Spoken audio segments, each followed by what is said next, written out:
Okay, picture this. It is 4:30 p.m. on a Friday. Mhm. You've been grinding out 12-hour days all week. Yeah, the classic Friday burnout. We've Yeah. all been there. Exactly. And suddenly, I walk up to your desk, slap this massive stack of paperwork right in front of you, Hmm. and say, hey, um, I'm going to need you to finish this before Monday. Thanks. Ouch. Yeah, that is rough. And your immediate reflex, because you desperately want to be seen as a good team player, is to just force a smile and say, sure, no problem. Right.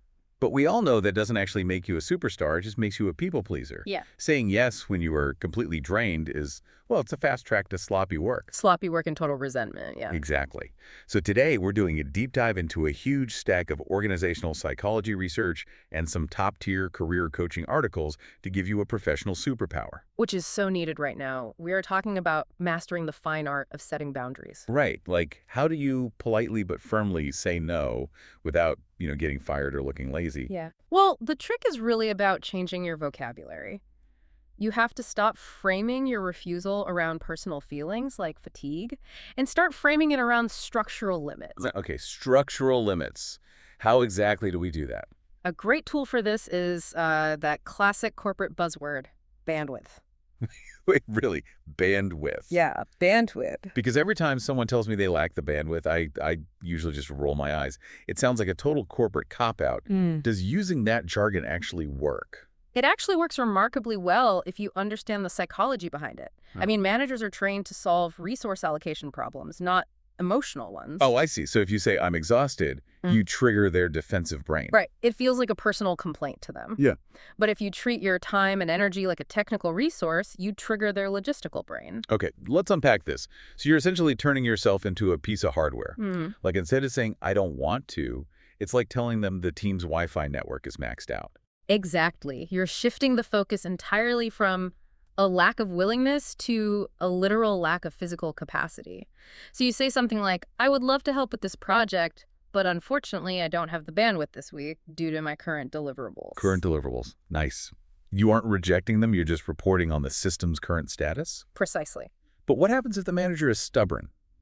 You know the type, right? Yeah. The ones who completely forget how much you already have on your plate. Oh, absolutely. They just look at you and say, well, find the capacity. Yeah, exactly that. What do you do then? That is when you deploy strategy 2, the prioritization choice. Instead of giving a flat refusal, you actually agree, but you force the manager to actually manage. Here's where it gets really interesting.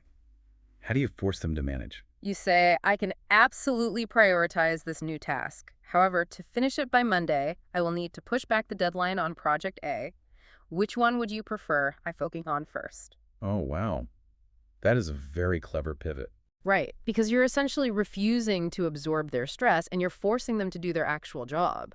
By asking them what to push back, you introduce the whole concept of opportunity cost. You force them to realize that everything they assign has a hidden price tag. Exactly. It proves you care deeply about the quality of the work, but you are firmly defending your time. You aren't saying no, you're just putting the strategic decision back on their desk. You completely transform a moment of Friday afternoon panic into a display of pure professional competence. It really is a superpower once you get the hang of it. It really is. And the core message you should take away from all this research is simple. Say no to the wrong things is how you say yes to your career. I love that. And there is one final psychological thread to pull on here, something for you to mull over after we wrap up this deep dive. Let's hear it. The next time a boss makes an unreasonable request, just ask yourself, are they intentionally testing your limits, or are they just entirely unaware of them because you've never actually set a boundary? Oof. That is a great question to take into your weekend.